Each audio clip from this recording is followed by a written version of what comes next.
የኦርቶዶክስ ተዋሕዶ ቤተክርስቲያን የስብከቷ መጀመሪያም ማዕከሏም መጨረሻዋም ክርስቶስ ነው። ክርስቶስን ግን በእናቱ ድንግልና ትሰብከዋለች።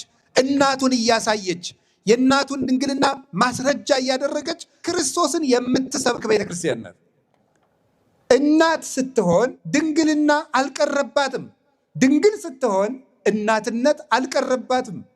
በእናትነቷ ምክንያት ድንግልናዋ ወደ እናትነት አልተለወጠም። በድንግልናዋ ምክንያት እናትነት አልቀረባትም። ግን አንድ ናት። በዚህ ድንግልናዋ በተዋሕዶ እናትነትን ድንግልናን ከእናትነት አስተባብራ አስተካክላ ይዛ በመገኘቷ ድንግል ማርያም የወልድ የተዋሕዶ ምስክር ናት ማለት ነው።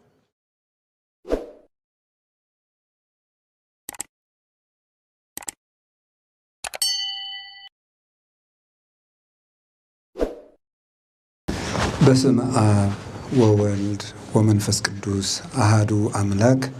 በስመ አብ ወወልድ ወመንፈስ ቅዱስ አሃዱ አምላክ። በስመ አብ ወወልድ ወመንፈስ ቅዱስ አሃዱ አምላክ። ይትባረክ እግዚአብሔር አምላከ አበዊነ ቅዱሳን ዘሰበሃ ምህረቶ በላዕሌነ። ምህረቱንና ቸርነቱን ይቅርታውን በሕይወታችን ላይ ያጸናልን የአበው አምላክ እግዚአብሔር ስለ በጎ ቸርነቱ ሁሉ ስሙ የተመሰገነ ይሁን። የእናታችን የቅድስት ድንግል ማርያም የቅዱሳን መላእክት፣ የቅዱሳን ነቢያት፣ የቅዱሳን ሐዋርያት፣ የቅዱሳን ሰማዕታት፣ ጻድቃን ረድኤትና በረከት አይለየን። የተከበራችሁ አባቶቻችን ሊቃውንት፣ መምህራን፣ ካህናት አባቶች፣ የገዳማት የአድባራት አስተዳዳሪዎች፣ የቅድስት ቤተ ክርስቲያን የድህነት ማህበሯ የምትሆኑ ምእመናን አንድ አምላክ በሚሆን በአብ በወልድ በመንፈስ ቅዱስ ስም እንዴት ዋላችሁ? እንደምን አመሻችሁ?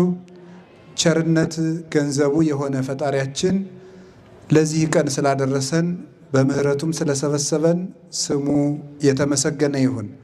በመካከላችን ተገኝቶ እንዲያስተምረን ቅዱስ ፈቃዱ ይሁንልን። እንደ እግዚአብሔር ቅዱስ ፈቃድ የምንማማርበት የትምህርታችን ርዕስ ለዚህም ምስክሬ ማርያም ናት በሚል ርዕስ እንማማራለን። እሺ፣ እስኪ በሉ ሁላችሁ ለዚህም ምስክሬ ማርያም ናት በሉ። ድገሙ በሉ። ሶስተኛ በሉ። ለዚህም ምስክሬ ማርያም ናት። ሁልጊዜ በዘወትር ጸሎታችን የምንጸልየው ጸሎት ነው። መጀመሪያ ጸሎት ስንጸልይ የምንናገረው ጸሎት ነውና ዲያብሎስን እክድሃለሁ በቅድስት ቤተ ክርስቲያኑ ፊት ሆኜ ዲያብሎስ ሆይ እክድሃለሁ፣ አንተን ለመካዴ ደግሞ ምስክሬ ማርያም ናት ብለን ነው ጸሎት የምንጀምረውና ይህንን ርዕስ እንድንማማር ብፁዕ አባታችን አቡነ አብርሃም ይህንን ጉባኤ ሲያዘጋጁ የጉባኤው መሪ ቃል ለዚህ ምስክሬ ማርያም ናት የሚል ነው። ስለዚህ ያንን መሰረት አድርገን ብፁዕ አባታችን እንዳዘጋጁት እግዚአብሔር እንደፈቀደ እንማማራለን ማለት ነው። እግዚአብሔር ከሁላችን ጋር ይሁን። እንግዲህ አአትብ ገጼ ወኩለንታዬ በትእምርተ መስቀል በስመ አብ ወወልድ ወመንፈስ ቅዱስ አሃዱ አምላክ እንዘ አአምን ወእትማሐፀን እክህደከ ሰይጣን በቅድመ ዛቲ እሜ ቅድስት ቤተ ክርስቲያን።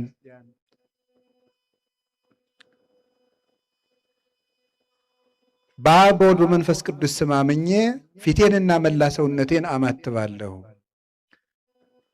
በቅድስት ቤተ ክርስቲያን ጸሎት እያመንኩና እየተማጸንኩ ሰይጣን ሆይ እክድሃለሁ፣ አንተን ለመካዴ ደግሞ ምስክሬ ማርያም ናት ብለን ጸሎት እንድንጀምር አበው በስርዓታቸው ስርዓተ ጸሎትን ከመጀመር በፊት ማንም ሰው የእግዚአብሔር ለመሆኑ ከዲያብሎስ ለመላቀቁ ድንግል ማርያምን ምስክር አድርጎ ለጸሎት እንዲቆም አባቶቻችን ስርዓት ሰርተውልናል።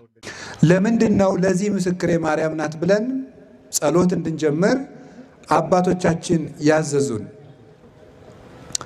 የመጀመሪያው አጭር እያደረግኩ ሐሳቤን ወደ እናንተ ለማድረስ እንደ እግዚአብሔር ፈቃድ እሞክራለሁ። እመቤታችን ቅድስት ድንግል ማርያም ለኛ ለኦርቶዶክሳውያን ለክርስቲያኖች እውነተኛ ምልክትና ምስክራችን ናት። በእውነት ብፁዕ አባታችንም ድንቅ አደረጉ ይህንን ርዕስ መርጠው ጉባኤ ማዘጋጀታቸው። አንድ ኦርቶዶክሳዊ ክርስቲያን በሕይወቱ ዘመን ዲያብሎስ ለሚያቀርብበት ጥያቄም በዲያብሎስ ወንበዴ ፊት ሲያልፍ አውጥቶ የሚያሳየው የመንፈሳዊ የይለፍ ደብዳቤ ድንግል ማርያምን ማሳየቱ ነው። ድንግል ማርያምን ምልክቱ አድርጎ የሚያሳይ ሰው በእርግጥም የእግዚአብሔር መሆኑ በዚያ ይታወቃል። እና ኦርቶዶክስ በዘመኗ ሁሉ የቆመችበት አስተምህሮ ድንግል ማርያምን የነገረ እግዚአብሔርና የነገረ ክርስቶስ ትምህርት ምልክት አድርጋ ማቅረቧ ነው። እና ኦርቶዶክስ የቆመችው እዚህ ላይ ነው። ይሄን እያሰብን እንድንኖር በዚህ ስም ራሱ ጉባኤ መዘጋጀቱ ድንቅ ነው። እመቤታችን የምን ምስክር ናት? አንደኛው እናታችን ቅድስት ድንግል ማርያም የእግዚአብሔር አብ ምስክር ናት።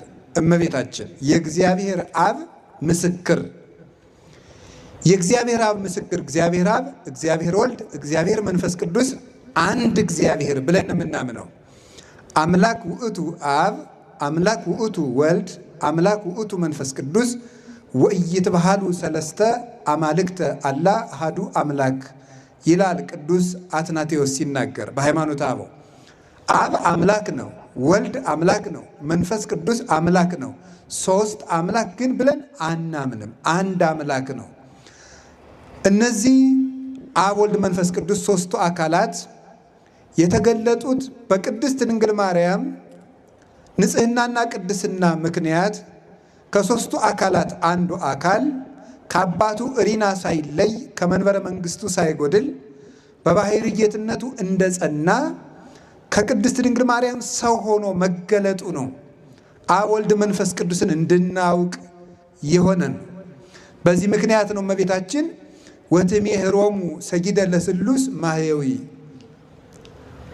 አዳኝ መድኃኒት ስለሚሆኑ ስለ አብ፣ ስለ ወልድ፣ ስለ መንፈስ ቅዱስ የሃይማኖት ምስክር ሆና እንዲሰገድላቸው እንዲመለኩ ምስክር ሆና የምትቆም የሃይማኖት መምህርት የምስጢረ ሥላሴ ምልክት ማርያም ናት። በብስራት አብ፣ ወልድ፣ መንፈስ ቅዱስ የተገለጡ በሷ ነው። በፊት አምላክ አብርሃም፣ አምላከ ይስሐቅ፣ አምላከ ያዕቆብ ተብሎ ለሙሴ በኦሪት ዘጸአት ምዕራፍ 3 ላይ ከመገለጡ በቀር እኔ እግዚአብሔር ነኝ፣ የአብርሃም የይስሐቅ የያዕቆብ አምላክ ነኝ። አምላክ አብርሃም የአብርሃም አምላክ፣ የይስሐቅ አምላክ፣ የያዕቆብ አምላክ ብሎ ሶስት ጊዜ አምላክ ብሎ ስለ ሶስት አካል አንድ እግዚአብሔር ብሎ ስለ አንድ ጌትነቱ ተናገረ። ግን በምስጢር ነው።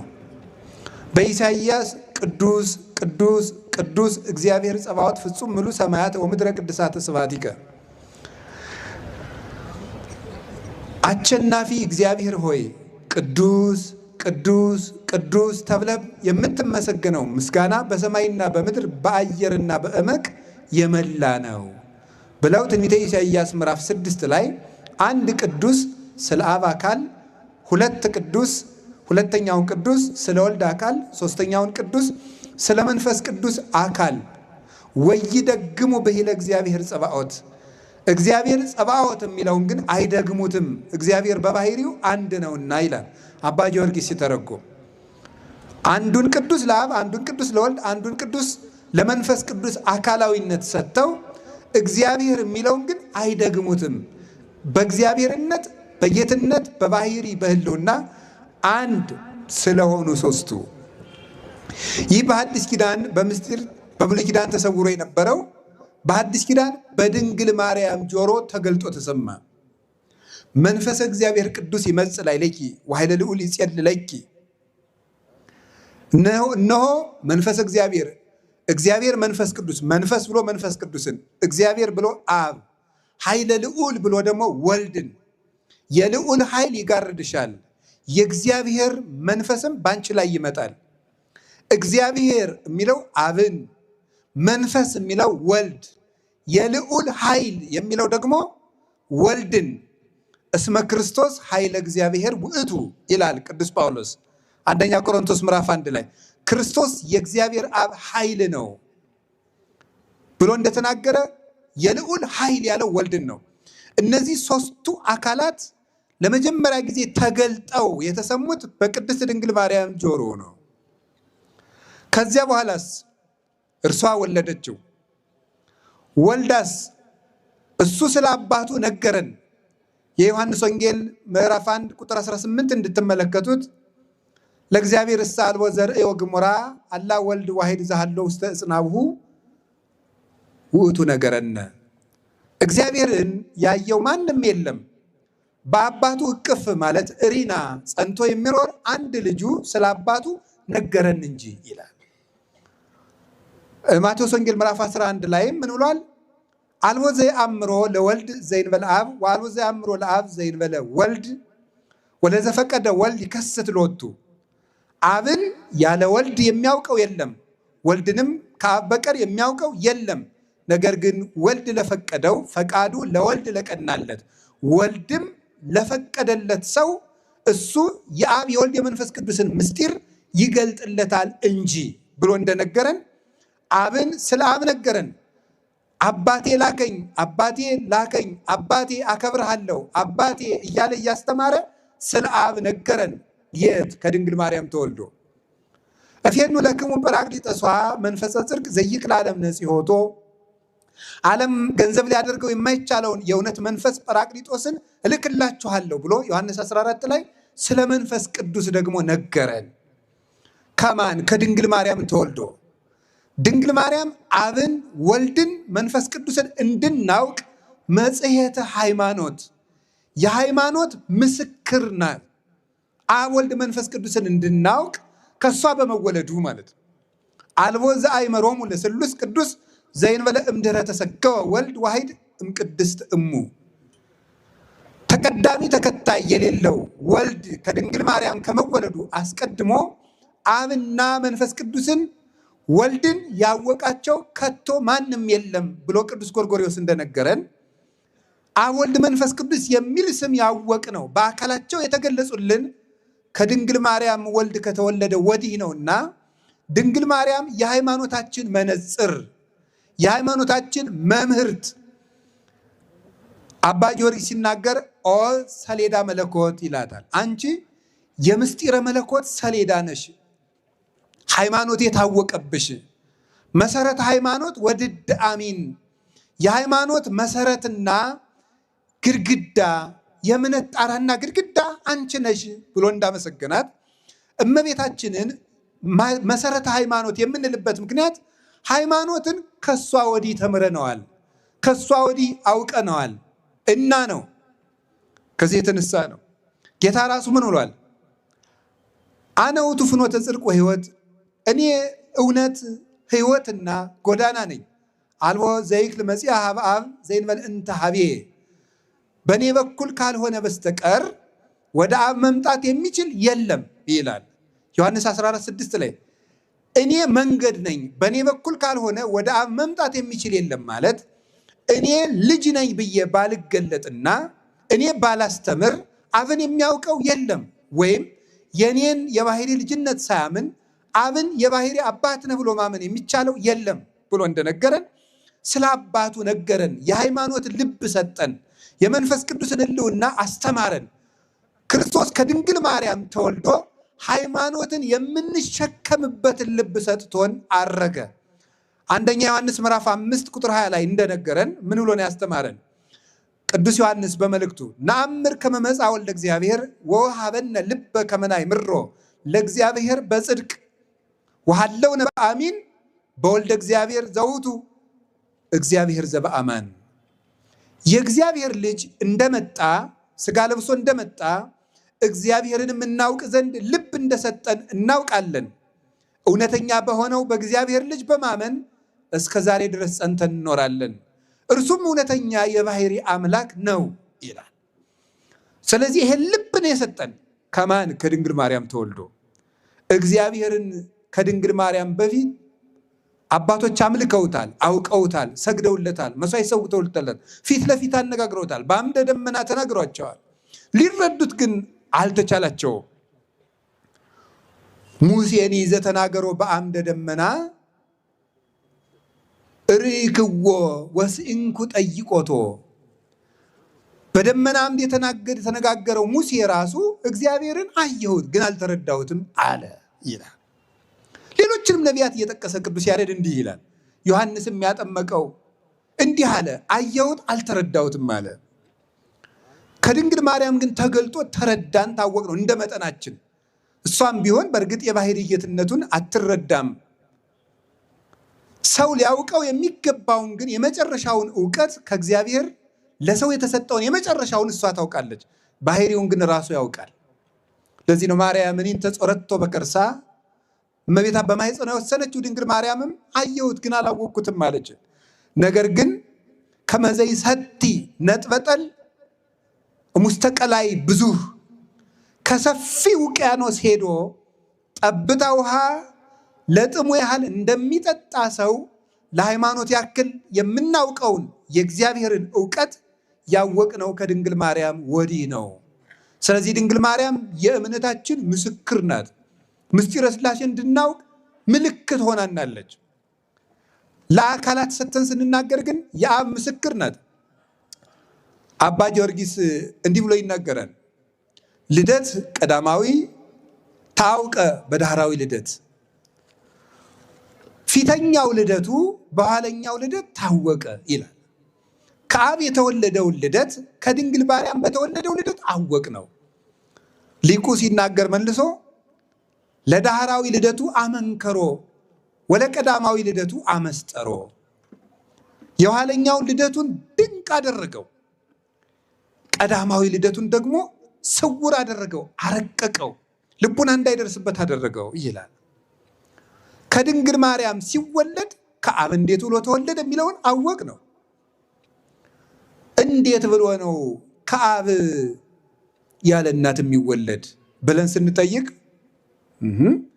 እንኳንስ ከአብ ከድንግል ያለ አባት ተወልዶ የለምን ብለን ከአብ የተወለደው ልደት ከድንግል ማርያም በተወለደው ልደት አወቅ ነው። ድንግል ማርያም ከዘመን አስቀድሞ የነበረ እውቀትን ያወቅንባት ማኅተም ናት። እሷ ባትወልደው ኑሮ እንዴት አድርገን እናውቀው ነበር?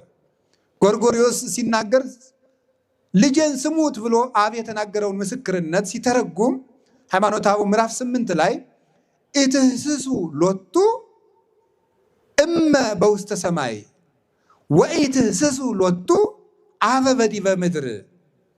ለዚህ ለአንድ ልጄ ለወልድ በሰማያዊ ልደቱ አባት አለው አትበሉ፣ ለምድራዊ እናት አለው አትበሉ፣ ለምድራዊ ልደቱም አባት አለው አትበሉ። ለሰማያዊ ልደቱ እናት ለምድራዊ ልደቱ አባት አለው እንዳትሉ፣ ይሄ ልጄ ቀዳማዊ ነው ዳህራዊ ነው ብሏል አብ ብሎ ጎርጎርዮስ ይመሰክራል። ሳዊሮስም ሲናገር ሰማይ ምድር ሆነ ምድር ሰማይ ሆነ ወኮነ ሰማይ ዓለመ ወዓለምሂ ሰማይ ኮነ። ዓለም ሰማይ ሆነ ሰማይ ዓለም ሆነ። ጎል ጽርሐ አርያምን ጽርሐ አርያም ጎልን ሆነ። እስመ እግዚአብሔር ኮነ ሰባ በውስተ ምድር፣ እግዚአብሔር በዚህ ዓለም ሰው ሆኗልና። ለዘወለዱ አብ በምስጢር ዘይትረከብ ወለደቶ ቅድስት ድንግል በምስጢር ዘይትረከብ። አብ በማይመረመር ምስጢር የወለደውን ድንግል ማርያም በማይመረመር ምስጢር ወለደችው።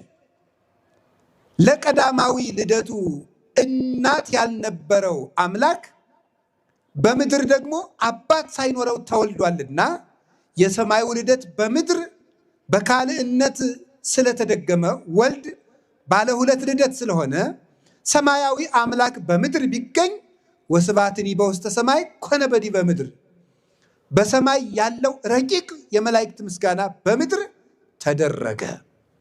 ስለዚህ ድንግል ማርያም አብን መሰለች፣ ለአብ ምልክት ሆነች። አብም ያለ እናት ወለደው፣ እሷም ያለ አባት ወለደችው። አምላክ ልጅ ያለው አብ ብቻ ነው። አምላክ ልጅ ያላት ድንግል ማርያም ብቻ ናት። የአምላክ አባት አምላክ እግዚአብሔር አብ ነው። ድንግል ማርያም ደግሞ ሰው ሆና ፈጣሪዋን የወለደች ናት። ፍጡር ናት፣ የፈጣሪ ግን እናት ናት።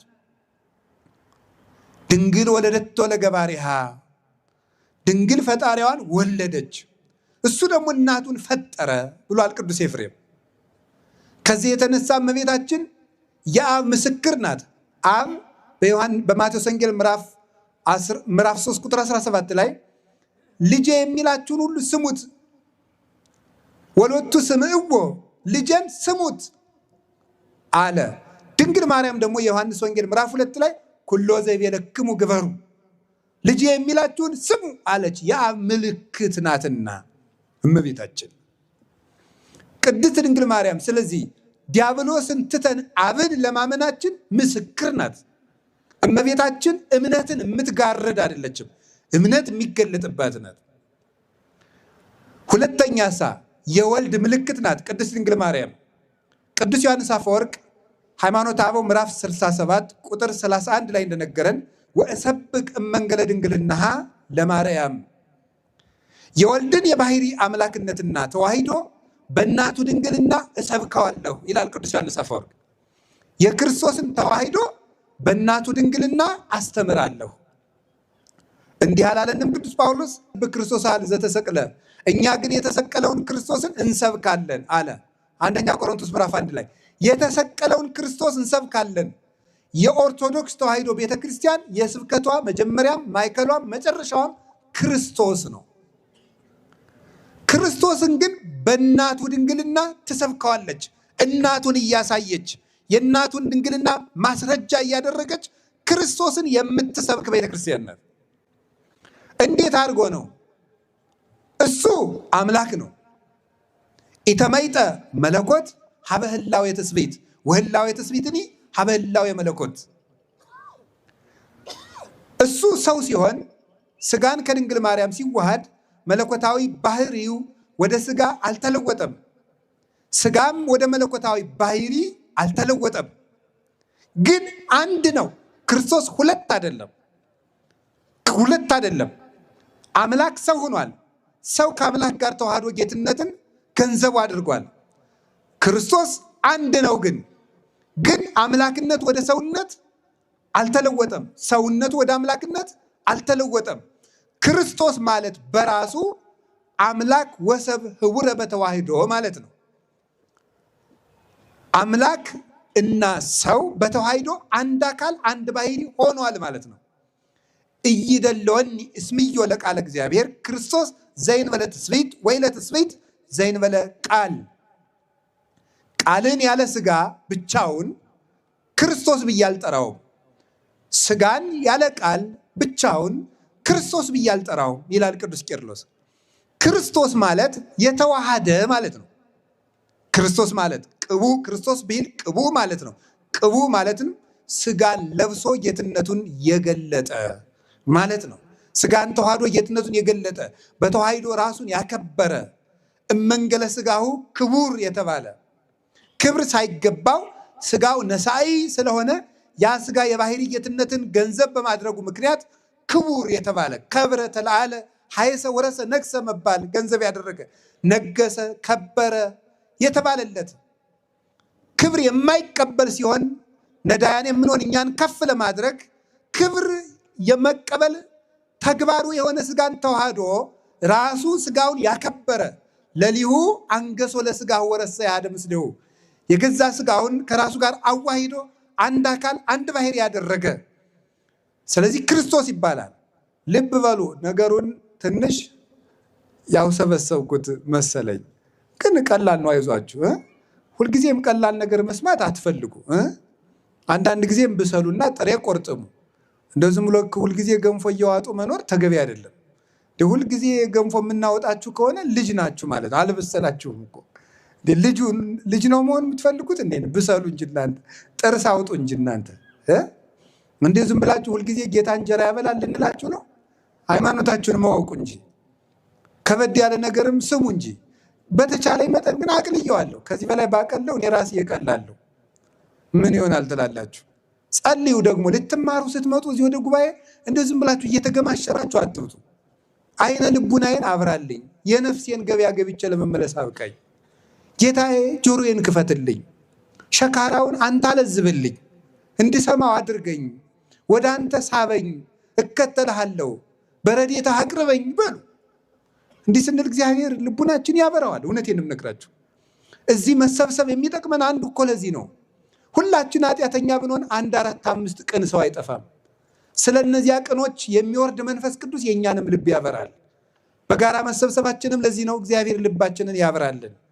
ስለዚህ ባጭሩ እንደ ወደ እናንተ ቅርብ ለማድረግ ቃል ሥጋ ሆነ በሉ እስኪ ሁላችሁ። ቃል ምን ሆነ? ዮሐንስ ወንጌል ምዕራፍ 1 ቃል ሥጋ ሲሆን ሥጋ ወደ ቃል አልተለወጠም። ምን አላለም አልኳችሁ? አልተለወጠም። ምክንያቱም አምላክ አይለወጥምና። ሥጋንም ደግሞ ወደ አምላክነት አልለወጠውም። ለምን? በተአቅቦ ይጠብቀዋል ባለበት እንዲጸና። ግን ደግሞ ሁለት አይደለም። አምላክ ወደ ሰውነት አልተለወጠም፣ ሰውነት ወደ አምላክነት አልተለወጠም። ክርስቶስ ግን አንድ ነው፣ ሁለት ደግሞ አይደለም። ሁለት አይደለም፣ አንዱ ወደ አንዱ አልተጠፋፋም፣ አልተጨፈለገም። አንድ አካል አንድ ባህሪ ነው። ግን ደግሞ አንዱ አንዱን አላጠፋም፣ አልጠቀለለም። ተዋህዶ ማለት እሱ ነው ነው። ልብ በሉ። ድንግል ማርያም እሳ እናት ስትሆን ድንግልና አልቀረባትም። ድንግል ስትሆን እናትነት አልቀረባትም። በእናትነቷ ምክንያት ድንግልናዋ ወደ እናትነት አልተለወጠም። በድንግልናዋ ምክንያት እናትነት አልቀረባትም። ግን አንድ ናት። በዚህ ድንግልናዋ በተዋሂዶ እናትነትን ድንግልናን ከእናትነት አስተባብራ አስተካክላ ይዛ በመገኘቷ ድንግል ማርያም የወልድ የተዋሂዶ ምስክር ናት ማለት ነው። አምላክነት ላለመለወጡ፣ ድንግልናዋ አለመለወጡ፣ ሰውነት ወደ መለኮትነት ላለመለወጡ ደግሞ እናቱን መገኘቷ፣ ሁለት ላለመሆኑ ድንግል ማርያም አንድ መሆኗ የተዋሂዶ ምስክር ናት። ያለ ድንግል ማርያም ሃይማኖት እንዴት ብሎ ይሰበካል? ለዚህ ነው ቅዱስ ጎርጎርዮስ ነባቢ መለኮት ድንግል ማርያምን ወላዲት አምላክ ብለው የማያምኑና የማይጀምሩ ሰዎች ከልዑል እግዚአብሔር ህብረት የወጡ ናቸው የሚለው። ከልዑል እግዚአብሔር ማህበር የወጡ ናቸው። ድንግል ማርያምን ወላዲት አምላክ ብለው እመቤታችን ምስክር አድርገው የማያስተምሩ የማይጀምሩ ሰዎች እነዚህ ከልዑል እግዚአብሔር ህብረት የወጡ ናቸው። ልዑል እግዚአብሔር ማዳንን በድንግል ማርያም ማህፀን ጀምሯልና የመንፈስ ቅዱስ ምስክር ናት። መንፈስ ቅዱስ መንፈስ ማለት ረቂቅ ማለት ነው። መንፈስ ቅዱስ ደግሞ አይመረመርም። ድንግል ማርያም የወለደችበት ምስጢርም አይመረመርም። የማይመረመረው አይ ልቡና ወአይ ነቢ ወአይ ሰሚ ዘይክል አይምሮ ዝንቱ ምስጢር ዘይትነገር ላይ በላይ ሊሃ በቅድስት ስለ ድንግል ማርያም ድንቅ ነው የሚነገረውን ነገር መስማት የሚችል ጆሮ እንደምን ያለ ነው? መናገር የሚችል አንደበት እንደምን ያለ ነው? ማሰብ የሚችል ልቡናስ እንደምን ያለ ነው ይላል ቅዱስ ኤፍሬም ሲያደንቅ። የማይመረመር ምስጢር ነው። 3 ክንድ ከስንዝር ቁመት ይዛ ታያዋታላችሁ። እንደገና ደግሞ መልሳ ሰማይና ምድር የማይወስኑትን አምላክ በማህፀኗ ወስናው በጀርባዋ አዝላው በክንዶቿ ታቅፋው ታገኙታላችሁ። ፍጹም የታተመች ዘላለማዊ ድንግል ናት። ነገር ግን ደግሞ አምላክን ጡት አጥብታ ስታሳድግ ታገኙታላችሁ። ረቂቅ ምስጢር ለድንግል ማርያም ተደረገ። መንክር ምስጢር ሀደረ ላይ ሌኪ ያላት ለዚህ ነው። ድንቅ ተዋሂዶ ባንቺ ተደረገ። ድንቅ ምስጢር ባንቺ ተከናወነ። ይህን መናገር የሚችል የለም። ለማይመረመሩ ለመንፈስ ቅዱስ ግብር ተረክበት ጽንስተ መንፈስ ቅዱስ በመንፈስ ቅዱስ ጸንሳ ተገኘች የሚለውን የማቴዎስ ወንጌል ምዕራፍ 2 ቁጥር 18 ላይ ያለውን ሊቃውንት ሲተረጉሙት በግብረ መንፈስ ቅዱስ ይሉታል። በግብረ መንፈስ ቅዱስ ማለት መንፈስ ቅዱስ ስራው ረቂቅ እንደሆነ ግብሩ እንደማይመረመር በማይመረመር ምስጢር ማርያም ጸንሳ ተገኘች። የማይመረመረው መንፈስ ቅዱስ ምልክት ናት። ድንግል ማርያም የእምነታችን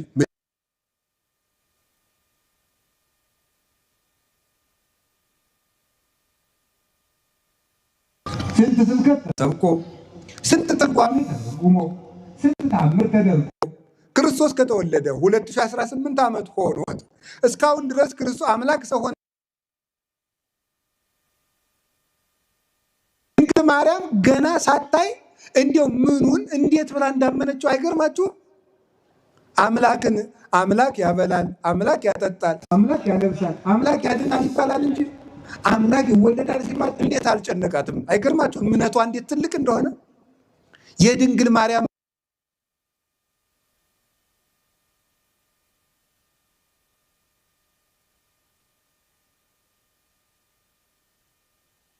ልብሳችንን ነው የማይወጋ ወንድ ሳላውቅም ወልደው ፍጡር ፈጣሪ እንዴት ነው ማለት ነገር አለ ብለሽ ነው አለ።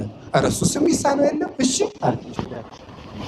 አሁን ዛሬ ሁሉ እኮ ነው ሞኙ እየመጣ አምላክ ይወለዳል፣ አምላክ ይጠጣል፣ አምላክ ይበላል፣ አምላክ ያንቀላፋል እያለ ለድንግል ማርያም ግን አልከበዳትም። የተስፋችን ምልክት አምላክን ትወልጃለሽ፣ የምትወልጁ ልጅ ደግሞ የዘላለም ንጉሥ ነው ተብላ ሲያበቃ ወዲያው እንደወለደችው መጥቶ ሕፃኑን እንዳይገሉ ግብፅ ዘሽ ሂጂ። አይገርማችሁ? ተስፋ ሙጥጥ አለማለቱ የሚወለደው ልጅ የዘላለም ንጉሥ ነው አላላችሁኝም? እና የዘላለም ንጉሥ ነው የአንድ ሀገር ንጉሥ ፈርቶ የሚሸሸው ምንድን ነው እየተናገራችሁ ያላችሁት አላለችም። እሺ ብላ የመታዘዟ ምልክት 600 ኪሎ ሜትር በላይ የማታውቀውን ሀገር የ15 ዓመት ልጅ አዝላ የተሰደደች የተስፋ ምልክት፣ የእምነት ምልክት፣ የፍቅር ምልክት፣ የመታዘዝ ምልክት፣ የብሕትውና ምልክት መቅደስ ገብታ ዞር ያላለችው 40 ዓመት አይናቸው 50 ዓመት 40 ዓመት አይናቸውን ዘወር ብለው ላላዩት ባሕታውያን ምልክት እንድትሆን ርግብ እንተ ትኄውፆሙ ለባሕታውያን ያለው ሊቁ ለዚህ ነው ያላት። ባሕታውያንን ዙራ የምታረጋጋቸው መልካሚቱ ርግብ እናታችን ቅድስት ድንግል ማርያም የፍቅር ምልክታችን፣ የድኅነት ምልክታችን። ትዝ ይላችኋል። የመጨረሻው ላሳጥረው ብዙ መርሃ ግብር ስለሚኖር ከዚህ በኋላ ስለ ድንግል ማርያም አሁን እኔ ነገርኳችሁ እንዳይመስላችሁ፣ ስለ ድንግል ማርያም እንድታውቁ ማሳሰቢያ ነው የሰጠኋችሁ እንጂ አሁን ስለ ድንግል ማርያም እኔ አሁን አስተምሬያችሁ መሰላችሁ? እንደው ቢጨንቅ ነው እንጂ አይደለም። ልነግራችሁ የምፈልገው የመጨረሻ ድንግል ማርያም አያችሁ ምስክራችን። አንድ ሰው ዕዳ ይከፈልለታል።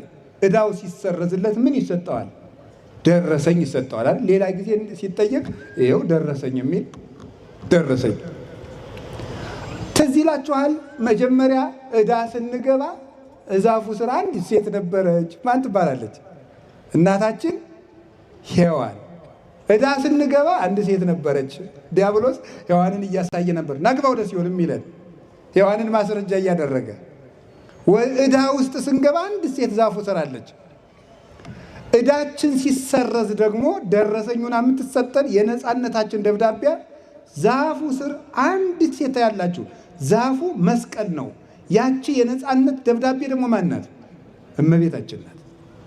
ዮሐንስ ወንጌል ምዕራፍ 19 ቁጥር 26 ላይ መድኃኒታችን ኢየሱስ ክርስቶስ በእኛ ላይ የነበረውን ያንን ወደምሰሰ መጽሐፈ ዕዳነ እንዳለ ቅዱስ ጳውሎስ የዕዳ ደብዳቤያችን በደሙ ቀዶ ኃጢአታችንን ሰርዞ መተላለፋችን ሁሉ እሱ ቤዛ ሆኖ የድነት በርን ከፍቶልን ሩጫውን አሳይቶን ሲፈጽም ይሄው እንግዲህ እርግማናችሁን አጠፋውላችሁ፣ ዕዳችሁን ሰረዝኩላችሁ፣ የገነት በር ተከፈተ፣ አርአያ ሆንኳችሁ፣ በኩር ሆንኳችሁ፣ የምህረት በር ሰጠዋችሁ።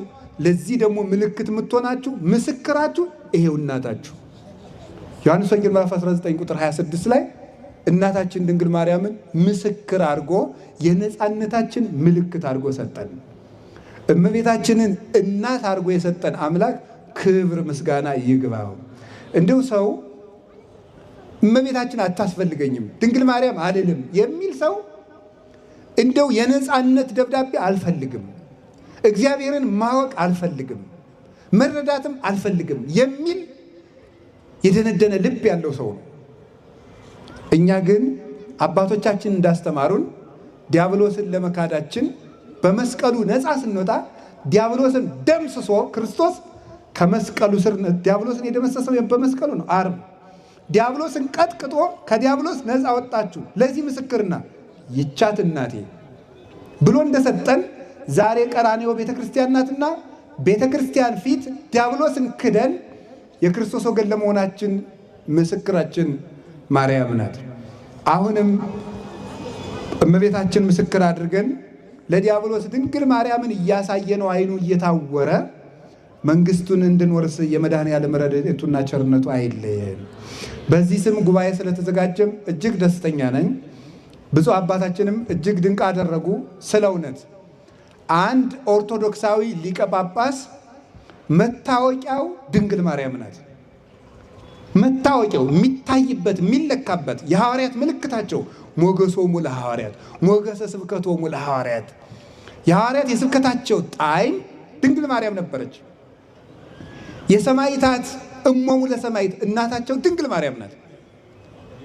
በሊቃነ ጳጳሳት ራስ ላይ የምታበራው ዕንቁ ድንግል ማርያም ናት። ብርሃኑ ደግሞ ልጇ ነው።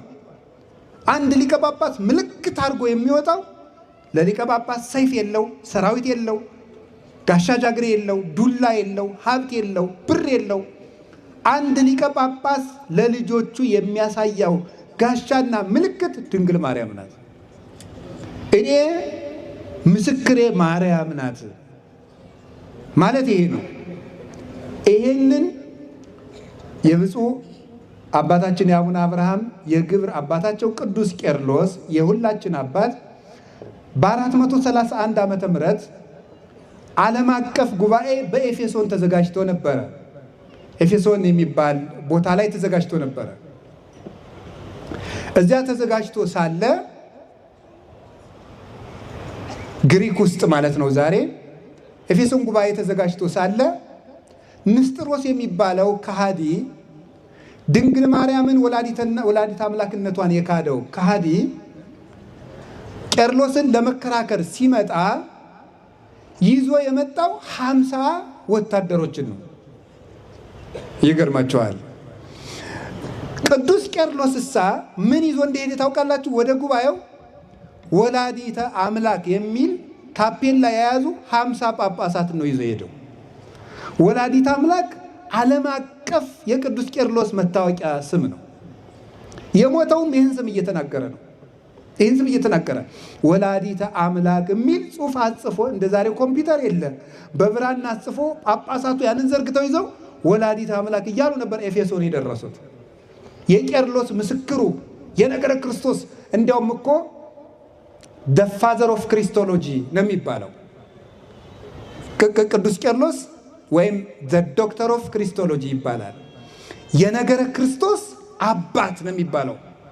ክርስቶስን እንደ ቄርሎስ አድርጎ የሰበከ የለም። እንደ ቄርሎስ ክርስቶስን የሞተለት ያመሰጠረው ተዋህዶውን የገለጠ የለም። ምልክቱ ግን ድንግል ማርያም ነበረች። መታወቂያው ወላዲተ አምላክ፣ መታወቂያው ወላዲተ አምላክ ነበረ። ድንግል ማርያምን ወላዲተ አምላክ እያለ ክርስቶስን ሰበከው። በየትኛውም የሊቅ ትምህርት ብታነቡ፣ የቤተ ክርስቲያን ትምህርት ብላችሁ ብታነቡ፣ በአማርኛም በግዕዝም በእንግሊዘኛም የቅዱስ ቄርሎስ መጽሐፍት አሉ። ፈልጋችሁ ብታነቧቸው እንደ ቅዱስ ቄርሎስ አድርጎ ነገረ ክርስቶስን የሰበከ የለም። ግን ድንግል ማርያምን ምልክት እያደረገ ነበር ያስተማረው። እና እኔ እውነቴን ነው፣ ይሄ ጉባኤ የተዘጋጀው የቅድስት ጽርሐ ጽዮን ገዳምን ፕሮጀክት ለመፈጸም ነው። በዚህ ፕሮጀክት ስም ግን ለዚህ ምስክሬ ማርያም ናት የሚለው ጉባኤ መዘጋጀቱ የኦርቶዶክሳውያን መታወቂያ የሚሆን ጉባኤ ነው። እንዲህ ያለ ጉባኤ እስካሁን መዘጋጀትም ነበረበት። እንግዲህ መዘጋጀት ያለበት ወደፊቱም መቀጠል ያለበት ነው። መታወቂያችን ድንግል ማርያም ናት። ይሄ የምናፍርበት አይደለም። ክርስቶስን ያየነው በድንግል ማርያም ነው። አይተነዋል፣ አየነው፣ ዳሰስነው። ወንድማችን ሆነ፣ አባታችን ሆነ፣ ስጋችን ለበሰ። እኛ በተመላለስንበት ምድር ተመላለሰ፣ እኛን መሰለን። የራቀንን አምላክ ቀርበን እንድንዳስሰው ያደረገችን እመቤታችን። ለዚህ ምስክራችን ማርያም ናት። ለመንፈሳዊ ሕይወት ሁሉ ምልክት የድንግል ማርያም ሕይወት ነው። ስለዚህ ብፁዕ አባታችን ድንቅ አደረጉልን። ዘመናቸውን ያርዝምልን። እመቤታችንን መታወቂያ እንድናደርግ፣ ከእሷ ጋር እንድንዋሃድ፣ በእሷ እግዚአብሔር እንድናገኝ መልእክት ያለው ነው። ስራ ስሩልኝ፣ ሕንፃውን ፈጽሙልኝ ብቻ ሳይሆን ልጆች መታወቂያችሁ ድንግል ማርያም ናት፣ ምስክራችን እመቤታችን ናት፣ የመዳናችን ምልክት ናት የሚል መልእክት ያለው ጉባኤ ነው። ቤተ ክርስቲያኑም ደግሞ ጽርሐ ጽዮን እመቤታችን ናት። የሚፈጸመው ገዳምም የእመቤታችን ቤተ ክርስቲያን ነው። ለምንድን ነው የእመቤታችን ቤተ ክርስቲያን ጽርሐ ጽዮን ቤተ ክርስቲያን ማርያም ለምንድን ነው የሚታወቀው? ለምንድን ነው ያን ያህል ዋጋ ተከፍሎ የሚሰራው? ድንግል ማርያም የሃይማኖታችን ምልክት ስለሆነች፣ እኛ የብርሃን ቤት እንድንወርስ ምልክታችን ስለሆነች ለእመቤታችን ቤተ ክርስቲያን እንኳን 5000 6000 ካሬ ላይ እንደው ባህር ዳርን የሚያህል ከተማ ላይ ቢሰራላትስ ያንሳል እንዴ? ይበዛል? በፍጹም። ለእመቤታችን አንድ ሊቅ የተናገረው ልንገራችሁ። ሰው እግዚአብሔር ለመውደዱ ወርቅ ያመጣል፣ ብር ያመጣል፣ ዕንቁ ያመጣል። እሱ የሰው ልኩ እስከዚያ እስከሆነ ድረስ ነው እንጂ የእግዚአብሔር ፍቅር ግን በዚያ ብቻ የሚገለጥ አልነበረም ይላል። የሰው ልኩ ቀበታ የመጨረሻ ትልቅ ነገሩ ወርቅ ሆኖ ቁጭ የሰው ነገር ምስኪን አይደል? የመጨረሻ ወርቅም ላለው ነው እያላችሁ ነው። አባ አልገባህም እኛ ዳቦም የለን እያላችሁ ነው አይደል? በውስጣችሁ ግድ የላችሁም ባላችሁ መጠን ማለት ነው። ውሃ ያለው በውሃ ፍቅሩን ይገልጣል። አንድ የቤተ ክርስቲያን ሊቅ የተናገረው ልንገራችሁ። አሁን እኛ ለድንግል ማርያም የምናደርገው ነገር ሁሉ ለእሷ ይመጥናል ይላል። ኧረ አይመጥንም። ምን ብለንስ እናመሰግናታለን? ኧረ አይመጥንም። ግን አንድ ንጉሥ በግዛቱ ሲያልፍ አንድ ገበሬ እኒያ ምንድን ናቸው ብሎ ጠይቆ ንጉሱ ሲያልፉማ የማይመጥን ስጦታ ቢሆንም እንዲያው መቼም ንጉሱን መናቅ እንዳይሆንብኝ ብሎ ውሃ ቀርቶ ይዞ ይሮጣል ወደ ንጉሱ። ንጉሱ ያን ገበሬ አንተ እኔ ጠጅ ነው እንጂ ውሃ ጠጣለሁ ይለዋል ወይስ እኔን አክብረ በሬዎችን አቁመ ውሃ ቀርተ መጣ ብሎ ይሸልመዋል ይላል? ይሸልመዋል እንጂ ገበሬው በአቅሙ ንጉሱን አክብረዋል። እኛም ድንግል ማርያምን እስከ መጨረሻው አቅማችን ማክበራችንን ለመግለጽ ነው እንጂ ለመሆኑ እግዚአብሔር ልጇ በሰጣት ክብር መጠን ይቅርና ምንዋንስ የአንዲቱን የፀጉሯን ዘለላስ ማክበር ይቻለናል? አይቻልም። ልንገራችሁ የእግዚአብሔር ቤተሰቦች፣ አሁን መልእክቱ ይሄ ነው። ድንግል ማርያምን እንደምንወዳት እስመ አፍቀረ ንጉሥ ስነኪ፣ ንጉሥ እግዚአብሔር ዓይኑ ያረፋባትን ድንግል ማርያም በማክበር እግዚአብሔርን እንድናከብር ይሄ ምልክት ነው። እግዚአብሔርን ለማክበራችን ምልክት እንዲሆን ነው ይሄ ገዳም የሚገነባው። ስለዚህ እግዚአብሔር ቤተሰቦች ብር ያላችሁ ብር ስጡ፣ ወርቅ ያላችሁ ወርቅ ስጡ። አትሸሽጉት፣ ሳትሳሱም ስጡ። ስሜት ውስጥም ደግሞ ሳትገቡ ነው። ሳትሳሱ ስጡ። አንዳንድ ሰው እንደው ሰርግ ላይ በዘፈኑ ሞቅ ብሎት ሸልሞ ነገ የሚጨናነቅም አለ። እንደሱ ማን ሸልም ብሏል? መጀመሪያ አስባ አትሸልምም። ስለዚህ አስባችሁ፣ እውነቴን ነው እንደው ለድንግል ማርያም ይሄ ምንድን ነው ብላችሁ አስባችሁ፣ ትርፉን አይደለም የምትሰጡት፣ አስባችሁ ሳትጨነቁ። እግዚአብሔር አያስጨንቅም፣ የሰላም አምላክ ነው። ሳትጨነቁ እመቤታችንን የምንወድ መውደዳችንን ብፁዕ አባታችን ያንን ቤተ ክርስቲያን አስፍተው የ72ቱ አርድእት ምልክት፣ የነቢያት ምልክት፣ የሐዋርያት ምልክት በራሱ ገዳሙን እኔ እጄ ጎብኝቸዋለሁ። ጽርሐ ጽዮንን ወንጌልን በሙሉ በግድግዳው፣ በጣራው፣ በመሰረቱ፣ በመስኮቱ የሚሰብክ ቤተ ክርስቲያን ነው። ያንን በማድረግ እግዚአብሔርን እንደምንወደው ጌታዬን እንደምወደው እናቱን የሚያከብር ቤተ ክርስቲያን ሰርቼ ሩጫዬን እጨርሻለሁ ብለው አባታችን እንደጀመሩት ብፁዕ አባታችን እኛም አብረን በመሳተፍ እግዚአብሔርን እንደምንወደው ድንግል ማርያምን ምስክር አድርገን እንገልጣለን። ጉልበት ያላችሁ በጉልበታችሁ፣ ጸሎት ያላችሁ ደግሞ ለጳጳስም ይጸለያል። ብፁዕ አባታችንን አስፈጽማቸው፣ እርዳቸው ብላችሁ አንድ አሁን ዝማት ቢሆን ድገሙ። ውሃ የላችሁ ውሃ ቅዱ፣ ሳትለግሙ ስጡ። ከለገማችሁ ደግሞ በሕክምና ታወጡታላችሁ። እውነቴን ነው የምነግራችሁ። እያላችሁ ከለገባችሁ ይኸውላችሁ ኩላሊታችሁ ፌል ያደርግና ትከፍሉታላችሁ ማለት ነው። ፌል ሳያደርግ እንግዲህ ስጡና ጠብቁት። እንዳይወድቅ ጠባቂ አኑሩ። ሲጀመር እግዚአብሔር ቸግሮት ይመስላችኋል ወይ? ጉድ! ሰው የፈጠረ አምላክ ከሰው ብር ሲቀበል አይገርማችሁ? አይገርማችሁ? አይገርማችሁ? እንደው እግዚአብሔርስ ለብፁዕ አባታችን ጵጵስና ከመስጠት በላይ ሳንቲም እንዲቸግራቸው የሚያደርግ ይመስላችኋል? ጵጵስና እኮ ትልቅ ነገር ነው። እንኳን ጵጵስና ዲቁና ትልቅ ነገር ነው። ጵጵስናን ሳይሳሳ ሰጥቷቸው ሲያበቃ እንደው የድንጋይ መግዣ ብር ያሰጣቸዋል። ድንጋይ እኮ ነው የሚገዛ ብር ምን ቁም ነገር አለ? ድንጋይ ነው የሚገዛ። ግን ለምን እንደሆነ ታውቃላችሁ? እኛስ በምን ክብር ይቅርብን? አብረን ከሳቸው ጋር ድንግል ማርያምን መውደድ ጌታችንን ማክበር ነው። ስለዚህ የእግዚአብሔር ቤተሰቦች ካላችሁ ነገር ፍቅራችሁን በመግለጥ ስጦታ እግዚአብሔርን ለእግዚአብሔር ልባችን መስጠታችንን ምልክት ነው። ያን ለማድረግ የሚቻላችሁን ሁሉ አድርጉ። ትልቅ ነገር ነው። እኔ በበኩሌ እግዚአብሔር በሚያውቀው በሕይወት የዘመን ሁሉ ያው ታውቃላችሁ፣ መምህር ሰባኪ ህንፃ ሲሰራ አይወድም። መጀመሪያ ሰው ቢሰበክ ህንፃ ከሚሰራ ነው የምንል። እኔም እንደዚያ ነው የምል። ግን ደስ ያለኝ ብፁዕ አባታችን ሰው መስራትም ስላቀዱ ነው እንጂ ህንፃ ብቻ ቢሆን እኔም ቢሆን አልመጣም ነበር እዚህ። ሰው ለመስራትም አቅደዋል። ለምሳሌ ባህር ዳር ባሉ አድባራት በሙሉ ያቋቋም መምህራን ተመድበው መዝሙር ያስጠናሉ ለሰንበት ተማሪዎች። ይሄ የተደረገ እዚህ ሀገረ ስብከት ብቻ ነው እኔ ባየሁት ማለት ነው። በእያንዳንዱ ደብር ያቋቋም መምህር ተቀጥሯል። አንደኛ ለፍተው የተማሩ ሊቃውንተ ቤተ ክርስቲያን የት ላስተምር ከሚሉ ወንበር ቢያዝባቸው እንኳን ሰንበት ተማሪዎችን አስጠንተው እነሱም ቢሆን የዕለት ቆሎ ያገኛችሁ መጽሐፍ መደጎሻ ያገኛሉ። ከዚያሳ ደግሞ ጥጋያጡ ልጆች ደግሞ በሜዳ ያገኙትን እንደው እንደዚያ የሆነ ነገር እየቃረሙ ከሚያጠኑ የቤተ ክርስቲያናቸውን መዓዛ እንዲይዙ ለሰንበት ተማሪ አስቦ ያቋቋም መምህር መቅጠር ቀላል እንዳይመስላችሁ። ይህንም ስላየው ነው። ቀጥሎስ በቀጣይ ደግሞ እኔ ባለፈው ፕሮጀክቱን ስጎበኝ ብፁዕ አባታችን ሲናገሩ ሰምቻለሁ። ለእያንዳንዱ ሰንበት ትምህርት ቤት የመጽሐፍ መምህር እንደሚመደብ ሲናገሩ ሰምቻለሁ። በኋላም ብፁዕ አባታችን ያረጋግጡላቸዋል።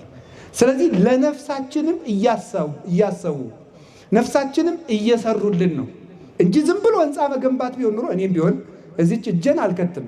እግዚአብሔር በሚያውቀው ማለት ነው። ሰው የሚሰራ ሀገረ ስብከት ላይ እንጨት ድንጋዩ የሚሰራ ሰፍቶ ይቀደስ፣ ሰፍቶ እንማር፣ ሰፍቶ እንጸልይ። እንደው ሰው ደግሞ በእርግጥ አሁን ችግር ነው፣ የመከራ ወቅት ነው። በዚህ ዘመን ብር ይለመናልም ይባላል። ሰው ግን መስከሩን አልተውም ሳያየው ነው። እንደው እግዚአብሔር የሚያውቀው ጃሙን ምንድን ነው የሚባለው? ተጽፎ ነው ያየው። እኔ ማምላክን አላውቀውም። ምን ይቻላል? ምን ሀውስ ነው የምትሉት? አሁን እሱ ተዘግቷል። እስቲ ያችን ዝጓት። አይ ችግር ነው ደም እየፈሰሰ ነው ብላችሁ ዝጓት። እሷ ያቺ ስትሆን አትሉም። እረተው ደም እየፈሰሰ ጃምባው ሲዘጋ የሚል የለም። እረተው እንዲህ የሆነ ግን እንዲያው ነው የሚል ዝም ብሎ እንዲያው እናቶች እንዲያው። ስለዚህ አሁን የምነግራችሁ ስሩ። የሚሰራ ስራ ሲመጣ የሚሰራ አባት ይጠፋል። ስራ ሲገኝ ስራም አባትም ሲገኝ ግን አብሮ መቆም አሁን ነው። አብሮ መቆም አሁን የሰራ ነው ለነገ ታሪክ ነው። ባሏችን ኑ አብሬያችሁ ስራ፣ ልጆች አብራችሁ ቁሙ። ሲሰሩም መንቀፍ፣ ሳይሰሩም መንቀፍ፣ ሁለቱ ምን ይሆናል? ስለዚህ አሁን በቀጣይ ትልቅ ቤተ መጻሕፍት ተገንብቶ ወጣቶች ከሱስ ይልቅ የሚያነቡበት ቤተ መጻሕፍት የሚገነባበት የህፃናት ማሰልጠኛ ኖሮ ህፃናት በኦርቶዶክሳዊነት እየተቀረጹ የሚያድጉበት ሀገረ ስብከት እንዲሆን የታቀደም ስለሆነ ሰው እየሰሩ ህንፃ መስራት ኦርቶዶክሳዊነት ነው እና እመቤታችን ቅድስት ድንግል ማርያምን ምልክት አድርገን በመላው ዓለም የምትገኙ ሁሉ አብራችሁ እንድትቆሙ እላለሁ። በዚያው አንድ ሀሳብ ለመጨመር እኔ በበኩሌ አሁን ፕሮጀክት ቀርጬ እየተንቀሳቀስኩ ነው። በጉባኤ ቤታችን ስም ሆስፒታል ለመስራት እየተንቀሳቀስን ነው። ብር እየለመን ነው። 1 ብርም 2 ብርም 3 ብርም ማለት ነው። ግን ይህ የዚህ ሀገረ ስብከት ፕሮጀክትም የአንዲት ቤተክርስቲያን ሆስፒታሉም የቤተክርስቲያን ፕሮጀክት ስለሆነ ፕሮጀክቱ የጋራችን መሆኑን ለማጠየቅ ከለመናት ብር እንኳን መንካት አልችልም። ገና የፕሮጀክት ሂሳብ ማወራረድ ስላልተጀመረ ከተማሪዎች ቀለብ ተማክረን 100 ሺህ ብር እኛም ላቅማችን እንታዘዛለን። ፕሮጀክቱ የኛ ነው። ምዕመናን ለቀለብ ከሰጡን ነው እግዚአብሔር በሚያውቀው። የፕሮጀክቱን ብር መንካት አንችልም። ራሱ ጠቅላይ ቤተ ክህነት ባዘዘን የሂሳብ ማወራረጃ ተወራርዶ ኦዲት የሚደረግ ራሱን የቻለ ይሄ ለቀለብ ከተሰጠችን ነው። ብፁዕ አባታችን እኔና እዚያ ያሉ ደቀ መዛሙርት ልጆቸው መሆናችንን እንዲያውቁልን ብቻ ያውቁናል። ምዕመናንም ቤተክርስቲያን አንድ መሆኗ እንድታውቁ ብቻ ነው። ለዚህ ምስክሬ ማርያም ናት። እግዚአብሔር ይስጥልኝ። ወስብሐት ለእግዚአብሔር።